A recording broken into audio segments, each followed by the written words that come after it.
자, 이차함수의 최대 최소, 즉 함수값의 최대 최소에 대해서 공부를 한번 해보겠습니다. 자, 여러분들이 여기서 알고 넘어가야 될 건 뭐냐면요, 이 최대 최소라고 하는 것은 함수값을 나타내는 거고요. 함수값의 최대 최소가 되는 거고요. 당연히 y의 값을 찾는 겁니다. y의 값이 가장 클 때, 가장 작을 때. 근데 y의 값은 우리가 이렇게 세로 축에 올라가고 있는 거잖아요. y축으로 보고 아는 거기 때문에 가장 크다는 얘기는 가장 높이 올라가 있는 점일 때가 최대값이 되는 거고요. 최소값일 때는 그 점이 가장 아래에 내려가는 경우가 되겠습니다. 그걸 꼭 기억을 한번 해두시고요. 이게 원래는 중상가정에 포함이 되어 있었는데 여러분 때는 중상가정에서 고1가정으로 넘어왔어요. 그렇죠? 교육과정이 바뀌면서 조금 여러분들은 그나마 늦게 공부하는 거다라고 생각하시면 억울할 게 없겠죠. 덜 억울합니다. 사실 내용 자체는 너무 쉽고요. 바로 우리가 넘어가 볼게요. 자, 이차함수 이렇게 지금 보게 되면 y는 조금 우리가 앞에서 공부했던 이차함수 형태랑 다르죠. 우리가 앞에서는 y는 ax의 제곱 플러스 bx 플러스 c 이렇게 공부를 했고요. 자, 얘는 지금 현재 어떤 거냐면 얘를 완전제곱식 형태로 바꿔서 a의 x-m의 제곱 플러스 n꼴로 바꾼 거예요. 변형한 거죠. 그렇죠? 우리가 뭐 굳이 여러분들이 알아두실 필요는 없지만 알아둔다면 얘를 우리가 2차 함수의 일반형이라고 부르고요. 일반형이라고 부르고 얘를 우리가 2차 함수의 표준형이라고 부릅니다. 뭐 용어를 알아두시면 뭐 편하고요. 용어를 사용하고 있는 옛날 책도 있을 수 있고 용어를 여전히 사용하시는 선생님들도 계실 수 있으니까 알아두시면 좋고 몰라도 크게 상관은 없다라는 거. 자, 그래서 우리가 다시 내용으로 돌아와서 이러한 이제 표준형 2차 함수에 대해서 표준형은 뭐를 알기 편하죠, 여러분들? 꼭지점을 바로 알기 편하죠. 우리가 꼭지점의 좌표가 이게 m,n이다라는 거였잖아요. 중학교 3학년 때 배운 거죠. 그래서 a가 양수면이란 얘기는 이 2차 계수가 양수면이란 얘기고 이 그래프가 어떻게 그려진다? 그렇지, 이렇게 아래로 볼록하게 그려진다라는 얘기죠. 그리고 이때 꼭지점의 좌표가 얼마다? m,n이다. 그럼 이 그래프를 나타내고 있는 모든 점들 중에서 최대 최소값은 이제 가장 높이 있는 값, 가장 낮게 있는 값을 찾는 건데 우리가 y축을 여기다 위치 잡고 생각을 했을 때 가장 아래에 있는 점은 어디예요? 얘가 가장 아래에 있는 점이죠. 그리고 그때 y좌표가 n이잖아요. 그때 x좌표는 얼마고? m이고. 그래서 x가 m일 때 뭐가 있냐면 가장 작은 값, 최소값이 있는 겁니다. 최소값은 그때 y값 n이 되는 거고요. 그리고 뭐는 없냐면 최대값은 없습니다. 왜 최대값은 없냐면요, 우리가 이렇게 아래로 볼록하는 애는요 계속 끝없이 이렇게 올라갈 수 있어요. 그림을 그리게 되면. 그렇죠? 그러면은 가장 높이 있는 점이 뭔지 하나로 우리가 특정할 수가 없죠. 정할 수가 없어요. 즉 최대값이 정해지지가 않는다는 얘기입니다. 그래서 우리가 아래로 볼록하는 애는 최소값만 있고, 즉 가장 아래에 있는 점만 있고 최대값은 없다. 근데 거꾸로 a가 음수일 때를 생각 한번 해봅시다. 즉 여기가 음수면 이제 이렇게 위로 볼록하게 되겠죠. 자, 그러면 이때는 반대로 가장 높이 있는 점은 우리가 찾을 수 있지만 가장 아래에 있는 점은 계속 그리다 보면은 특정할 수가 없게 돼요. 그렇죠?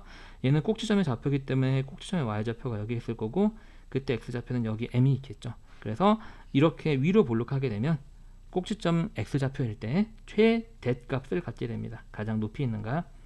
최대값은 그때 꼭점의 y좌표가 되고 이때는 거꾸로 가장 아래에 있는 값은 우리가 찾을 수가 없게 되죠. 이렇게요. 최소값은 없다.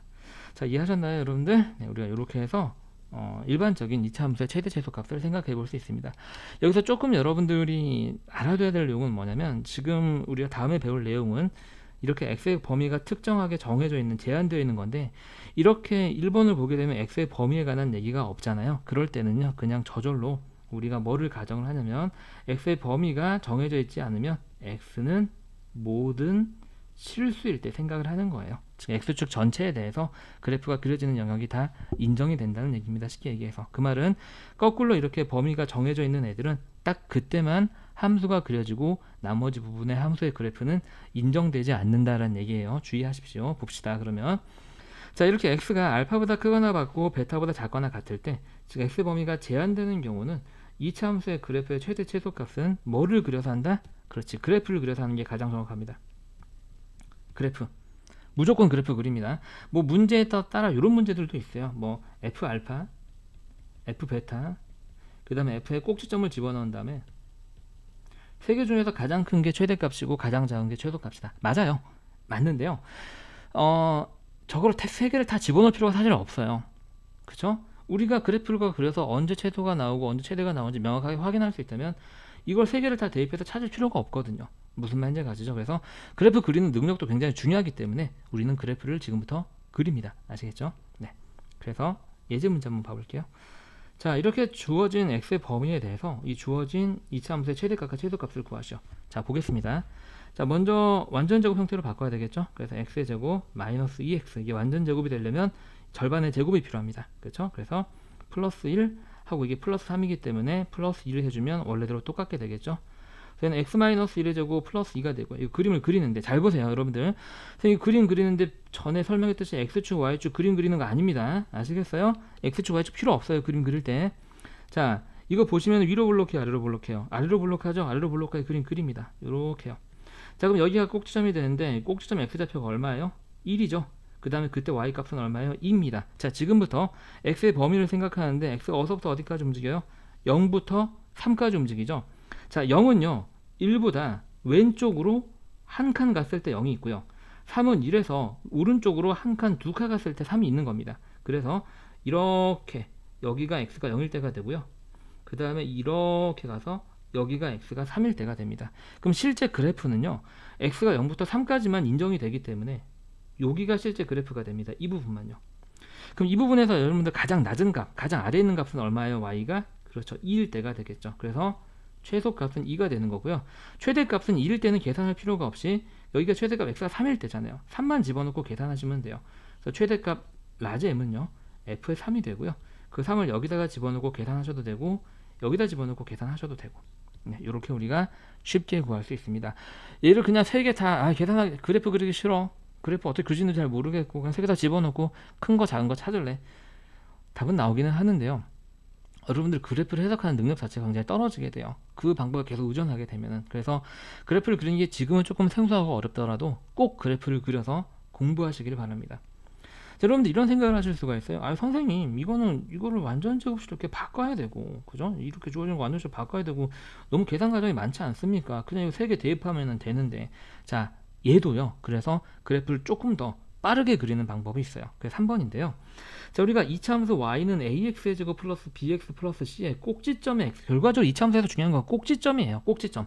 꼭지점의 x좌표를 바로 구하는 공식이 있는데 그게 뭐냐면 2a분의 마이너스 b입니다. 즉 2차 계수분의 2차 계수, a가 2차 계수죠. 2차 계수의 2배분의 마이너스 1차 계수다 라고 생각하시면 돼요. 이게 꼭지점의 x좌표입니다. 자, 그럼 우리가 밑에 예를 한번 들어볼게요. 개념을 한번 읽어보겠습니다. 자, 이차함수 y는 ax의 제곱 플러스 bx 플러스 c를 이렇게 이 일반형을 이렇게 표준형 꼴로 바꾸지 않고도 위의 개념을 이용하면 쉽게 풀 수 있는 문제가 많다. 그냥 많지 않고요, 해보면 굉장히 많습니다. 아시겠죠? 그러니까 반드시 알아두세요. 자, 그래서 지금 보게 되면 이렇게 주어져 있을 때 이 녀석이 최대값 9를 갖는다고 한다. k의 값을 구하셔. 그럼 얘는요, 이걸 여러분들이 이렇게 완전 제곱식으로 바꿔서 뭐 최대값 혹은 최소값을 구하고 얘네들을 다 집어넣고 3개 중에서 가장 큰 거, 가장 작은 거, 그 중에서 큰 게 9다 라고 풀기는 너무 복잡하지 않을까요? 그래서 그래프를 생각을 하는데, 그래서 이 힌트가 나오는 거예요. 선생님 2차 계수 A인데요? 상관없어요. 양수잖아요. 그래프가 위로 볼록하는지 아래로 볼록하는지만 알면 됩니다. 그래서 지금 보니까 양수기 때문에 이 그래프는요, 이렇게 조금 확대 한번 해볼게요. 여러분들 칸이 부족하니까 이렇게 아래로 볼록합니다. 아래로 볼록하고요. 자, 꼭지점의 x좌표를 구해보게 되면 꼭지점의 x좌표는 2차 계수의 2배, 그러니까 2a분의 마이너스 1차 계수, 마이너스 2a가 돼서 그냥 얼마가 돼버립니까? 1이 돼버립니다. 여기에 숫자 1이 있다는 얘기예요. x좌표가 숫자 1이라는 얘기예요. 1. 그래서 이제 생각해 볼게요. 여기 1이 있다는 얘기입니다. 자, 그리고 범위는 어디서부터 어디까지냐면 마이너스 1부터 4까지인데요. 잘 보세요, 여러분들. 마이너스 1은요, 1에서 왼쪽으로 몇 칸 가야 돼요? 한 칸, 두 칸. 한 칸 가면 0, 두 칸 가면 마이너스 1. 여기 있는 거고요. 4는요, 아이고, 미안해요. 등호 여기 들어가 있습니다. 등호가 빠졌네요. 4는 1에서 오른쪽으로 몇 칸? 한 칸, 두 칸, 세 칸 가는 여기에 4가 있습니다. 그죠? 그럼 이 그래프는요, 마이너스 1일 때부터 4일 때까지만 인정이 되는 그래프예요. 그래서 실제 이 그래프는요, 여기만 함수 그래프로 인정받아요 라는 뜻이 되는 거죠.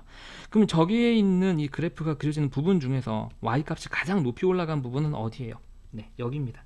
여기가 가장 위로 올라가 있는 부분이죠. 여기서 최대값이 나오게 돼요. 다시 말해서 우리가 최대값은 f가 얼마일 때, x가 얼마일 때, 4가 4일 때 나오게 되는데 그 최대값이 얼마다? 9다. 이런 얘기가 되는 거죠. 무슨 말인지 하셨나요, 여러분들? 네, 이런 얘기가 되는 겁니다. 자, 그래서요. x에다가 이제 4를 집어넣고 문제를 풀게 되면 여기가 16a 마이너스 8a 네, 플러스 k는 9 이런 얘기가 되겠죠. 이해하셨나요? 그래서 여기서 8a 플러스 k는 9 이렇게 나오게 됩니다. 선생님이요. 문제를 조금 만들 때 실수를 하나 했네요. 여기다가 조건을 하나 더 줄게요. 그리고 f의 뭐 1은 4다 이렇게 조건 하나 줄게요. 이런 게 하나가 더 있어야 됩니다. 지금 미지수가 2개가 나오고 식이 하나밖에 안 나오기 때문에 급하게 문제 수정을 한번 해볼게요. 문제를 만들다가 빠뜨렸네요. 잠깐. 그리고 이제 풀게 되면 f1을 집어넣게 되면 얼마가 되죠? 여기에다가 1, 1이 들어가기 때문에 a 마이너스 2a 플러스 k가 4다 이런 얘기가 되겠죠. 그래서 여기서 마이너스 a 플러스 k는 4 이렇게 나오게 되고요. 그래서 얘랑 이제 연립하면 되겠죠. 우린 k의 값을 구하는 거죠. 네, k의 값을 구하는 거네요. k의 값을 구해보게 되면 여기다가 양변에 8배를 해서 마이너스 8a 더하기 8k는 32로 바꾼 다음에 이식과 이식을 연립하면 되겠죠. 그럼 연립하면 자 8a 더하기 k는 9를 하나 쓰고요. 그 다음에 마이너스 8a 더하기 8k는 32를 하나 쓰고요. 두 개를 더해서 a를 없애고 나면 자 9k가 41이 돼서 여기서 우리가 구하는 k의 값은 9분의 41 하고 이렇게 구할 수 있습니다. 자, 여러분들 고생 너무 많이 하셨고요. 이렇게 우리가 2차 함수와 2차 방정식의 관계를 학습을 끝냅니다. 고생하셨습니다.